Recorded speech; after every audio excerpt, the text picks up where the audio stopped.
சாண்டில்யன் அவர்களின் கன்னிமாடம் அத்தியாயம் 58 பெரிய பல்லவராயர் கவலை. தமிழ்நாட்டு வானவெளியில் யுத்த மேகங்கள் சூழ்ந்து கருகி கனிந்து பேரிடி இடித்து கொண்டிருந்தன. இது முதலில் எந்த இடத்தில் விழும் என்பதை அறியாத பாண்டிய நாட்டு மக்கள் பயத்தால் பீடிக்கப்பட்டவர்களாய் சோழ நாட்டு எல்லையில் இருந்த பல்லவராயர்கள் பாசறைக்கும் பொன்னமராவதியில் தினசரி வலுத்து கொண்டிருந்த அபராஜிதன் புரட்சி படைக்குமாக மனத்தை பறக்கவிட்டு எந்த தருணத்தில் என்ன நடக்குமோ என்று நிலை கலங்கி நின்றார்கள். லங்காபுரனின் படையெடுப்பில் அழிந்து போய் புரட்சி ஏற்பட்டுள்ள அந்த நாள் வரை பழுது பார்க்கப்படாமல் இருந்த கோயில்களையும் மாளிகைகளையும் பார்த்த பாண்டிய நாட்டுவாசிகள் புரட்சியின் காரணமாக மீண்டும் லங்காபுரன் சினந்து எழுந்து பாண்டிய மக்களை சூறையாட சிங்கள வீரர்களை ஏவினால் என்ன செய்வது என்று ஏங்கிக் கொண்டிருந்தார்கள். ஆனால் புரட்சி ஏற்பட்டு பல நாட்களாகியும் அபராஜிதன் சைன்யம் தினசரி பெருகியும் சிங்களத்தின் ஜன்ம விரோதிகளான பல்லவராயர்கள் பலமான சைன்யத்துடன் நாட்டின் எல்லையில் வந்து தங்கியும் லங்காபுரன் எந்தவித நடவடிக்கையும் எடுக்காமலும் தனது மாளிகையில் ஒற்றர்களை தவிர யாரையும் பார்க்காமலும் காலம் கழித்து வந்ததைக் கண்டு மக்கள் ஓரளவு அதிசயப்படவும் தொடங்கினார்கள். சாதாரணமாக பொது ஸ்தலங்களில் வரும்போது கோபத்தையும் சஞ்சல புத்தியையும் காட்டும் வீரபாண்டியன் கூட அடக்கத்துடன் நடந்து கொண்டதையும் தங்களை அன்பாக நோக்கியதையும் கண்ட மக்கள் பெரிதும் ஆச்சரியப்பட்டார்களே தவிர ஏமாறவில்லை. சில நாட்களுக்கு முன்பு மக்கள் தலைகளை வெட்டி எறிந்து அவற்றின் மீது தேரோட்டிய மன்னனுக்கு திடீரென தங்கள் மீது அன்பு ஏதும் ஏற்பட காரணமில்லை என்பதை அவர்கள் அறிந்தே இருந்தார்கள். பின்னால் ஏற்படக்கூடிய பெருத்த விபரீதத்துக்கு இந்த அமைதி பூர்வாங்கம் என்பதும் அவர்களுக்கு தெரியும். இருந்த போதிலும் அடிக்கடி ஏற்பட்ட படையெடுப்புகளால் துன்பப்பட்ட பாண்டிய நாட்டு மக்களுக்கு அது இடைக்கால அமைதி ஓரளவு சாந்தியையே அளித்தது. மக்கள் பெற்ற அந்த இடைக்கால அமைதியை கூட சிங்களத்து தண்டநாயகனான லங்காபுரன் பெறவில்லை. ஜெகத்விசயன் படைகளை நடத்தி எதிரிகளை தாக்க முடியாமல் தாமதிக்கும் ஒவ்வொரு நாளும் வெற்றி சிங்களத்தை விட்டு எட்டி போய்க் கொண்டிருக்கிறது என்பதை அறிந்த லங்காபுரன் இவன் எதற்காக தாமதிக்கிறான் என்று உள்ளத்தே புகைந்து கொண்டிருந்த கோபத்தில் வீரபாண்டியன் மீதும் ஓரிரு முறை எரிந்து விழுந்தான். அபராஜிதன் புரட்சி தினம் தினம் பலப்படுவதை அறிந்த வீரபாண்டியன் மனம் பெரும் எரிமலையாகி கொண்டிருந்தது.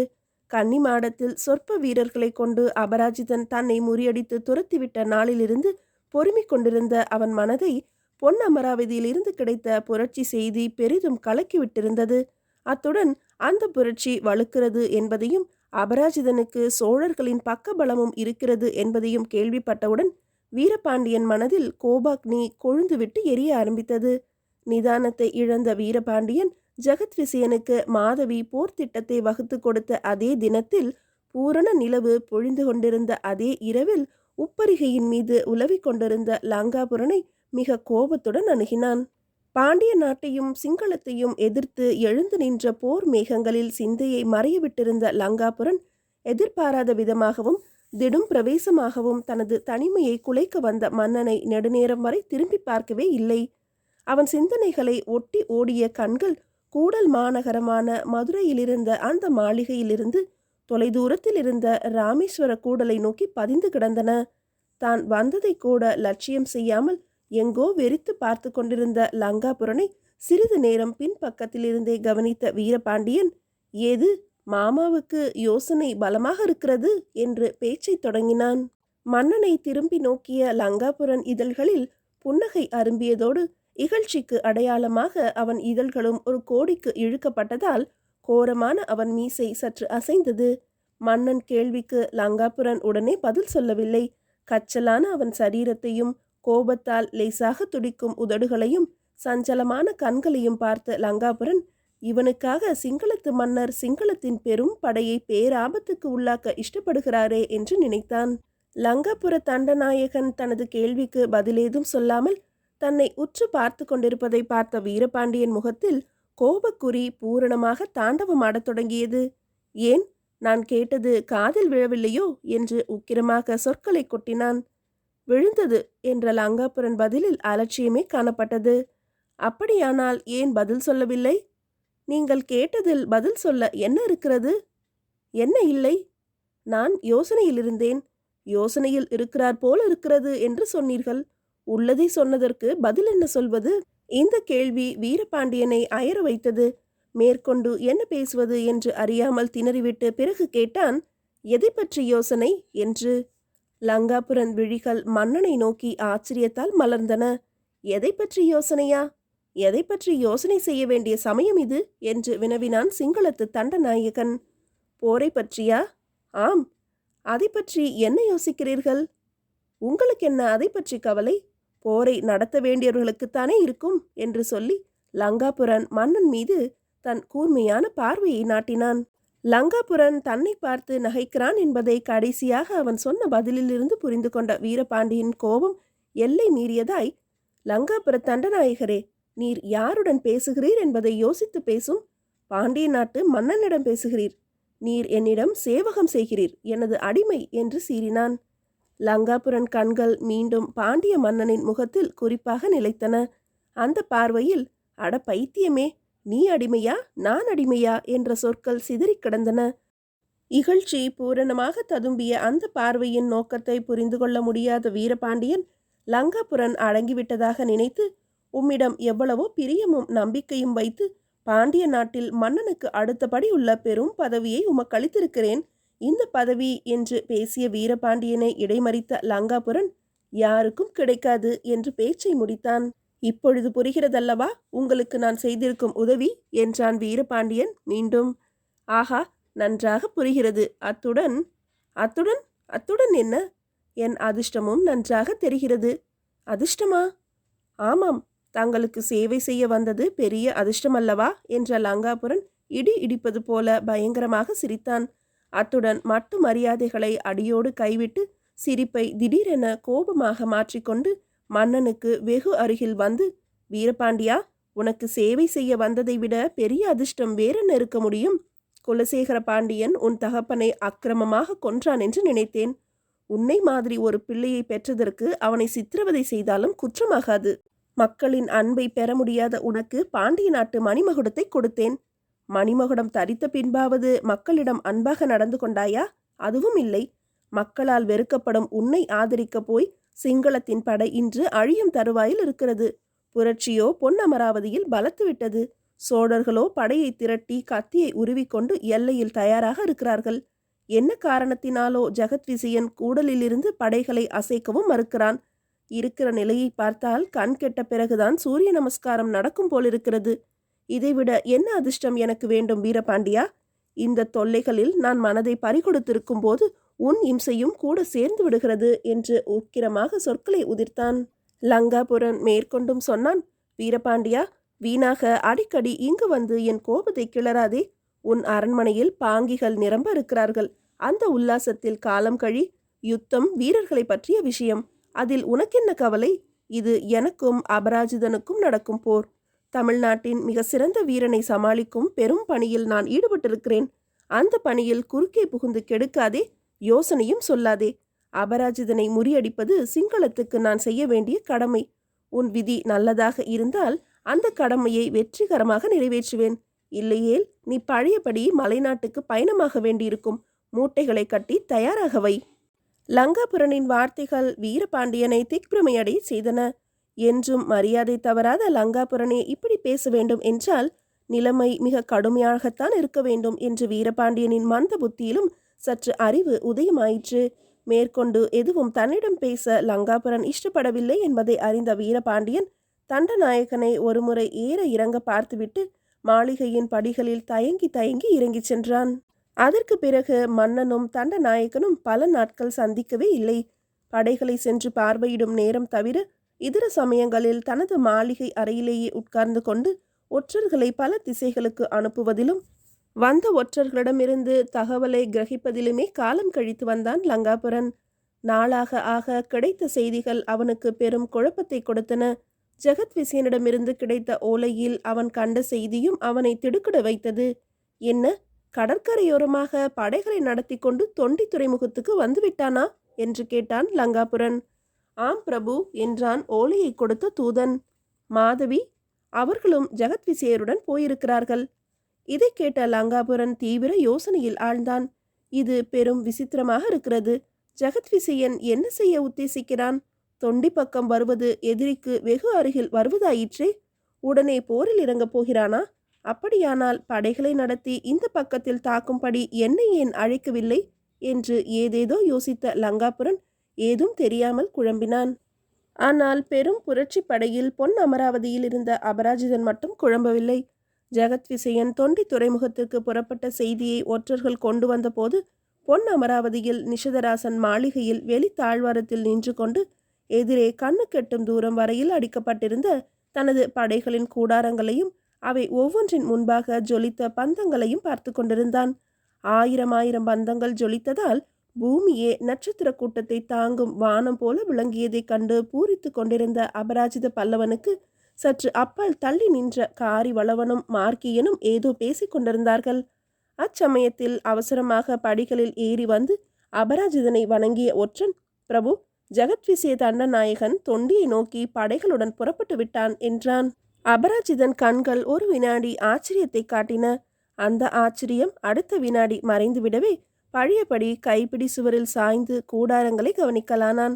பாண்டிய சேனாதிபதியின் அபிப்பிராயத்தை புரிந்து கொள்ள முடியாத அவன் படை தலைவர்கள் இருவரும் அவனை அணுகி நின்றார்கள். பிரபு, படைகளை தயார் செய்யட்டுமா என்று மெல்ல கேட்டான் காரிவளவன். எங்கு புறப்பட என்று அபராஜிதன் வினவினான் சற்று திரும்பி அவனை நோக்கி. தொண்டிக்குத்தான் என்றான் மார்க்கியன்.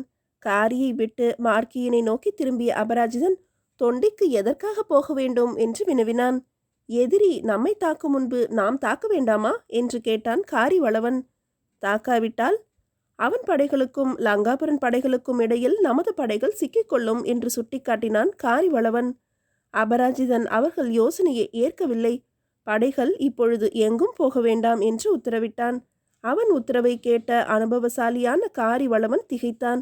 அவன் மட்டுமல்ல, இந்த மாதிரி அபராஜிதன் வேண்டுமென்றே தனது படையை எதிரியின் பாக்கு வெட்டிக்குள் சிக்க வைப்பதைக் கண்டு போர் தந்திரத்தில் நிகரற்றவன் என்று பெயர் வாங்கிய சேனாதிபதி பல்லவராயன் கூட அதிர்ச்சியடைந்தான். அடுத்த சில தினங்களில் அபராஜிதன் எடுத்த நடவடிக்கைகள் சேனாதிபதி பல்லவராயனுடைய அதிர்ச்சியை 1000 மடங்கு அதிகப்படுத்தியது. அநேகமாக இந்த போரில் நமக்கு தோல்விதான் என்று பல்லவராயனிடம் சீறினான் சின்ன பல்லவராயன். பெரிய பல்லவராயர் முகத்திலும் போர் நிலையை கண்டு கவலை பெருகலாயிற்று. இந்த அபராஜிதனை பெரிய படைத்தலைவன் என்று கேள்விப்பட்டோமே, அது சரிதானா என்று எல்லாம் அறிந்த பெரிய பல்லவராயர் மனதிலும் சந்தேகம் உதயமாக தொடங்கியது. மீதியை அடுத்த அத்தியாயத்தில் காணலாம்.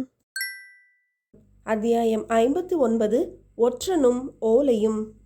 போர் விஷயமாக அபராஜிதன் எடுத்துக்கொண்ட நடவடிக்கைகள் பெரிய பல்லவராயர் மனதில் மட்டுமல்ல, தமிழ்நாட்டு மக்கள் அனைவர் மனத்திலுமே சொல்ல ஒண்ணா கவலையையும் பீதியையும் விளைவித்தன. ஜெகத்விசயன் ராமேஸ்வர பகுதியிலிருந்து புறப்பட்ட உடனேயே பொன்னமராவதியில் உள்ள தன் படையுடன் அபராஜிதன் தெற்கு நோக்கி இறங்கி எதிரி சைன்யங்களின் முன்னேற்றத்தை தேக்கி விடுவான் என்று நினைத்த மக்கள் பெரிதும் ஏமாற்றமடைந்தார்கள். ஜெகத்விசயன் எந்தவித எதிர்ப்பும் இன்றி தொண்டி துறைமுகம் வரையிலும் வந்து அங்கே தனது சைன்யத்தை நிறுத்தி ஜெயபேரிகை கொட்டியவுடன் இனிமேல் பாண்டிய சேனாதிபதி சும்மா இருக்க மாட்டான் என்று மக்கள் மனப்பால் குடித்தார்கள். மக்களின் அந்த எண்ணத்திலும் அபராஜிதன் மண்ணை போட்டு பொன் அமராவதியில் கள்ளு பிள்ளையார் போல உட்கார்ந்திருக்கவே ஆரம்பத்தில் இருந்த மக்களின் ஏமாற்றம் பெரும் கவலையாக மாறத் தொடங்கியது.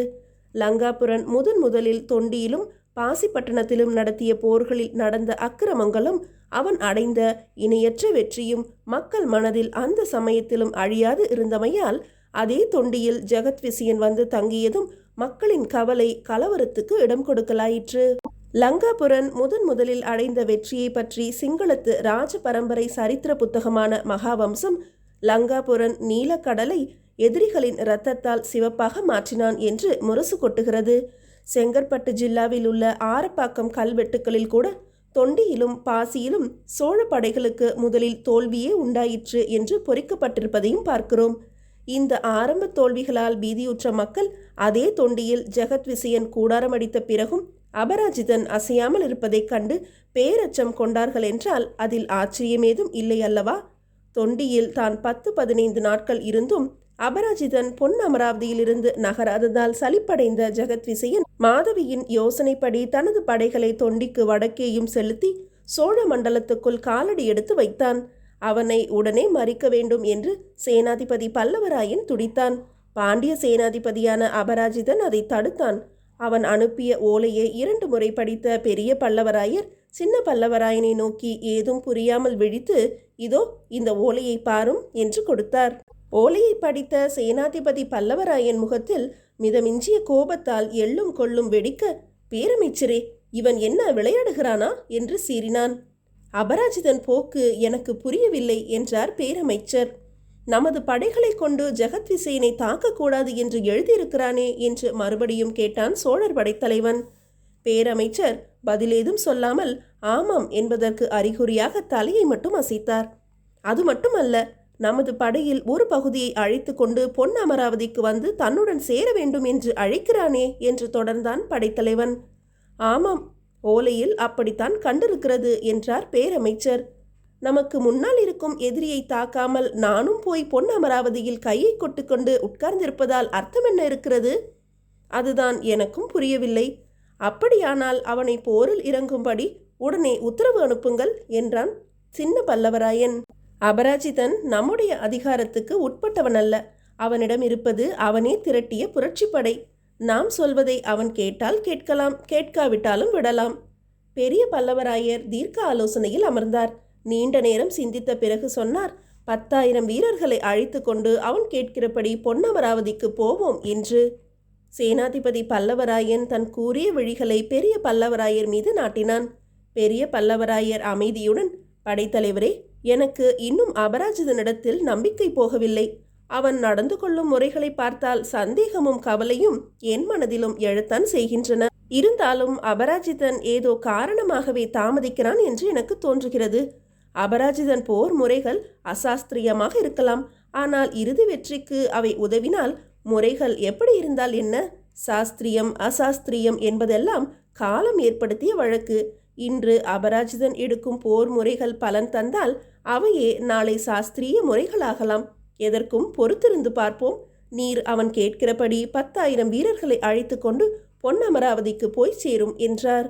இத்தனைக்கும் சேனாதிபதி பல்லவராயன் மனத்தில் மட்டும் எந்த நம்பிக்கையும் ஏற்படவில்லை.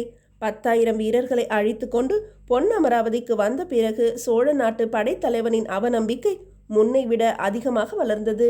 அவன் வந்த 10 நாட்களுக்கு பிறகு அபராஜிதன் படைகளின் ஒரு பகுதியை பொன் அமராவதியில் இருத்தி மற்ற படைகளை அசைய உத்தரவிட்டான். அப்பொழுதும் ஜெகத்விசேனை தாக்க அல்ல, ஜெகத்விசேயன் படைகளை நடத்தி சென்ற திசைக்கு நேர் எதிர்த்திக்கில், அதுவும் தொண்டிக்கு தெற்கே படைகளை நடத்தி சென்றான். இப்படி எதிரிக்கு புறமுதுகு காட்டி ஓடுவது போன்ற செய்கையை அறவே வெறுத்த சேனாதிபதி பல்லவராயன் அடுத்த ஒரு வாரம் பல்லை கடித்து கொண்டிருந்தான். 2வது வாரத்தில் லங்காபுரன் மதுரையை விட்டு படைகளுடன் கிளம்பிவிட்டதாகவும் தொண்டியை நோக்கி முன்னேறுவதாகவும் ஒற்றர்கள் தகவல் கொண்டு வந்தார்கள். இந்த செய்திக்கு பிறகு சேனாதிபதி பல்லவராயனால் பொறுக்க முடியாமல் போகவே அவன் மிகுந்த கோபத்துடன் அபராஜிதன் கூடாரத்துக்கு சென்றான். உள்ளே நுழைந்த சமயத்தில் கூடாரத்துக்குள் ஏற்கனவே எரிமலை வெடித்து கொண்டிருந்தது. சேனாதிபதி அவர்களே, இனியும் நாம் தாமதித்தால் உலகம் நம்மை பார்த்து சிரிக்கும் என்று கடுமையாக சொன்னான் காரிவளவன். அதுவும் தவிர லங்காபுரனுக்கும் ஜெகத்விசேனுக்கும் இடையில் நமது படைகள் சிக்க இன்னும் சில தினங்களே இருக்கின்றன என்றான் மார்க்கியனும் எரிச்சல் தொனிக்க. அச்சமயத்தில் உள்ளே நுழைந்த சேனாதிபதி பல்லவராயன், படைகள் சிக்கி அழிவது ஒருபுறம் இருக்கட்டும், சிங்கள வீரர்கள் சிங்களத்துக்கு கப்பல் ஏறாவிட்டாலும் நமது மானம் கப்பல் ஏறிவிடும், சரித்திரத்தில் நமது பெயர்கள் பிரசித்தி அடைந்துவிடும் என்றான். எதிரே நின்ற மூவர் முகங்களையும் மாறி மாறி பார்த்த அபராஜிதன் சிறிது நேரம் ஏதோ யோசித்தான். கடைசியாக எல்லோரையும் உட்கார சொல்லி தானும் உட்கார்ந்து கொண்டான். பிறகு ஒரு மர பலகையையும் சுண்ணாம்பையும் கொண்டு வர சொல்லி எதிரி படைகளும் தனது படைகளும் இருக்கும் இடங்களை குறிப்பிட்டு கோடுகள் இழுத்தான். அந்த பலகையை சேனாதிபதி பல்லவராயனிடம் நீட்டி, படைத்தலைவரே, தாங்கள் போர் தந்திரத்தில் நிகரற்றவர்கள். எந்த இடத்தில் நாம் எதிரிகளை எப்படி தாக்க வேண்டும் என்று அபிப்பிராயப்படுகிறீர்கள் சொல்லுங்கள் என்று கேட்டான். சேனாதிபதி பல்லவராயன் தனது விழிகளை பலகை மீது நாட்டி ஆராய்ந்தான். எந்த இடத்தில் தாக்கினாலும் தங்கள் படைகள் மீள முடியாதபடி போர் நிலை அமைந்து நின்றது. அதை பார்த்ததும் சேனாதிபதி பல்லவராயனுக்கு கோபம் மிதமிஞ்சி போகவே, இந்த நிலைக்கு தாங்கள் தானே காரணம் என்றான் அபராஜிதனை நோக்கி. நான் காரணமல்ல என்றான் அபராஜிதன். பிறகு? யாரும் காரணமல்ல, போர் நிலை அமைந்துள்ள விதம் அப்படி. ஜெகத்விசேயன் கூடலை விட்டு புறப்பட்ட உடனேயே நீர் அவனை தாக்கியிருக்கலாம் அல்லவா? தாக்கியிருக்கலாம். ஆனால் நான் படைகளை அழைத்து கொண்டு தெற்கே சென்றால் லங்காபுரன் மதுரையிலிருந்து கிளம்பி பொன்னமராவதியை பிடித்து கொண்டிருப்பான். மேலே பொன்னமராவதிக்கும் கீழே கூடலுக்கும் இடையில் அதாவது லங்காபுரனுக்கும் ஜெகத்விசியனுக்கும் இடையே நான் சிக்கிக் கொண்டிருப்பேன் என்றான் அபராஜிதன். அவர்கள் நிலையும் அப்படித்தானே? நாங்கள் பொன்னமராவதிக்கு வடக்கே இருந்தோம். அப்பொழுது தங்களின் புரட்சி படைக்கும் எங்கள் படைக்கும் இடையில் லங்காபுரன் சிக்கியிருக்க மாட்டானா என்று வினவினான் சேனாதிபதி பல்லவராயன். சிக்கியிருக்க மாட்டான். தங்களிடம் 20,000 வீரர்கள் இருக்கிறார்கள். அவனிடமும் அதே பலம். அவன் 10,000 வீரர்களை பொன்னமராவதியில் நிறுத்தி பாக்கி வீரர்களை எனக்காக ஏவினால் அவனுக்கும் ஜெகத்விசியனுக்கும் இடையில் நான் அழிந்து போவேன். மீதி 10,000 பேர் பொன்னமராவதி பிராந்தியத்தில் உங்களை தேக்கி நிறுத்துவார்கள். என்னை அழித்துவிட்டு ஜெகத்விசியனும் பொன்னமராவதி சேர்ந்தால் என் 10,000 படைகள் நாசமாவதோடு மட்டுமல்ல, உங்கள் படைபலமும் குறையும். நீங்கள் தனித்தே சிங்களத்தின் 2 தண்டநாயர்களுடன் போரிட நேரிடும். முடிவை பற்றி நான் விவரிக்க தேவையில்லை என்றான் அபராஜிதன். இதை கேட்ட சின்ன பல்லவராயன் மட்டுமின்றி காரிவளவனும் மார்க்கியனும் கூட யோசனையில் ஆழ்ந்தார்கள். நீங்கள் சொல்லுவது வாஸ்தவம்தான். இப்பொழுது நாம் என்னதான் செய்ய வேண்டும் என்று சேனாதிபதி பல்லவராயன் கேட்டான். எதுவும் செய்வதற்கில்லை என்றான் அபராஜிதன். கையை கட்டிக்கொண்டு உட்கார்ந்திருப்பதா என்றான் காரிவளவன். வேலை இல்லாத போது படைகளுக்கு ஓய்வு கொடுப்பதுதான் நல்லது என்றான் அபராஜிதன். மார்க்கியன் ஏதோ சொல்ல முயன்று முடியாமல் என்று ஒரு முறை கனைத்தும் பிரம்மாண்டமான தனது சரீரத்தை ஆட்டியும் தனது எரிச்சலை தெரிவித்துக் கொண்டான். அபராஜிதன் யார் எரிச்சலையும் லட்சியம் செய்யவில்லை. அடுத்த சில தினங்கள் எங்குமே அவன் அசையவில்லை. ஒரு நாள் கூடாரத்துக்கு வெளியே அவன் உலாவிக் கொண்டிருக்கையில் ஒரு ஒற்றன் அவசரமாக குதிரை மீது பறந்து வந்து அபராஜிதன் எதிரில் குதித்தான். அப்போது அபராஜிதனுடன் சேனாதிபதி பல்லவராயனும் காரிவளவனும் மார்க்கியனும் இருந்தார்கள். ஒற்றன் கீழே குதித்ததும் இறைக்க இறைக்க தகவலை சொல்லத் தொடங்கி, பிரபு, ஜெகத்விசியன் மீண்டும் தொண்டி பக்கம் திரும்பி போவதாக தொண்டியில் பேசிக்கொள்கிறார்கள் என்றான். கப்பல்கள் என்ன ஆயின என்று கேட்டான் அபராஜிதன். துறைமுகத்திலிருந்து மறைந்து விட்டன என்றான் ஒற்றன். சரி, நீ போ என்று உத்தரவிட்டான் அபராஜிதன். ஒற்றன் சென்ற பிறகு எந்த கப்பல்கள் என்று அபராஜிதனை கேட்டான் பல்லவராயன். ஜெகத்விசியன் அழைத்து வந்திருந்த போர்க்கப்பல்கள். அவை எங்கு போய்விட்டன? சிங்களத்துக்குத்தான். பேஷ் பேஷ், இனி நாம் தொண்டியை பிடித்து கொள்ளலாம் என்ற சேனாதிபதி பல்லவராயன் குரலில் குதூகலம் மிகுந்திருந்தது. அதை எதற்காக பிடிக்க வேண்டும் என்று வினவினான் அபராஜிதன். ஒரு முக்கிய போர் நிலையத்தை ஏன் பிடிக்க வேண்டும் என்று கேட்டால் என்ன சொல்வது என்று திகைத்த சோனாட்டு படைத்தலைவன், வேறு என்னதான் செய்வதாக உத்தேசம் என்று கேட்டான். மேலும் தெற்கு நோக்கி படைகளை நடத்தி செல்ல வேண்டியதுதான் என்ற அபராஜிதனை நோக்கி பல்லவராயன் உஷ்ணமான கண்கள் திரும்பின. பிறகு என்று வினவினான் பல்லவராயன். திரும்பவும் இங்கு வர வேண்டியது என்று கிடைத்தது பதில். அபராஜிதனுக்கு பைத்தியம் பிடித்திருக்குமோ என்று அவனை கூர்ந்து நோக்கினான் சேனாதிபதி பல்லவராயன். அந்த பார்வையை கண்டதும் பல நாட்களாக சிரிக்காத பாண்டிய சேனாதிபதி வாய்விட்டு இடி இடி என்று பலமாக சிரித்தான்.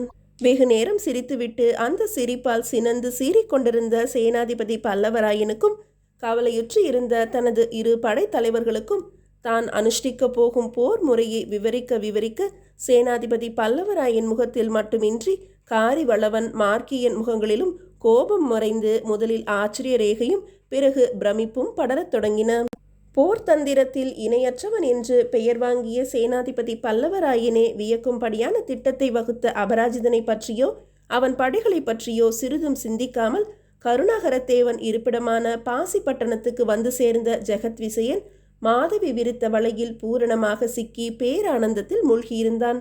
பாசிப்பட்டண கோட்டையில் ஜெகத்விசயனை ராஜ மரியாதைகளுடன் வரவேற்ற கருணாகரத்தேவன் அவனுக்கு சகலவித சௌகரியங்களையும் செய்து கொடுத்தான்.